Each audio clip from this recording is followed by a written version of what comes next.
এখানে যারা প্রত্যেকটা মানুষ এখানে আসছি 5ই আগস্টও আমরা ছিলাম, কিন্তু আমরা যেই আন্দোলনটা আমরা করলাম সেটা কিন্তু কিছু আমরা সফল হতে পারি নাই। তারপরে মনে কোনো কষ্ট নাই, একটাই কষ্ট যারা গুলি খাইলো এত কিছু করলো তারাই কিছু পাইলো না, আর 5 জন সমন্বয়ক ওরা সুবিধাবাদী হলো। আচ্ছা যাই হোক, ওটা কোনো কিছু না। এখন আমরা এখানে আসছি প্রত্যেকটা মানুষ, আমরা এখানে ভেঙে চুরে সব কিছু, এখানে ভারতের যারা দালাল আসছে তাদেরকে আমরা এদেশে রাখতেই দেবো না। এমনকি ইভেন যারা জামাত হোক, শিবির হোক, বিএনপি হোক, আওয়ামী লীগ হোক, আমরা কাউকেই ছাড় দেবো না।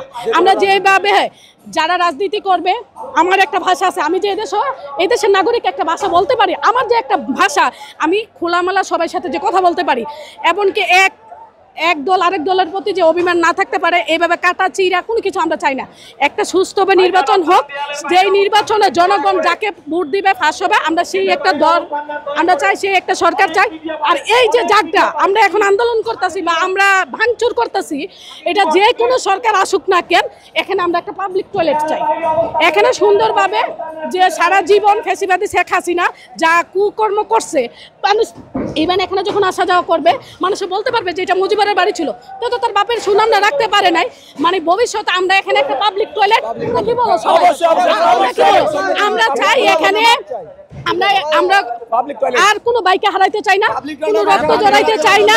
আমরা চাই এই দেশটা সুন্দরভাবে গড়ে উঠুক, সুন্দরভাবে পথ চলুক। আবার আমরা এক বাইকে হারাইছি, আরেক বাইকে হারাবো না। আমরা রক্ত চাই না, রক্তপাত চাই না।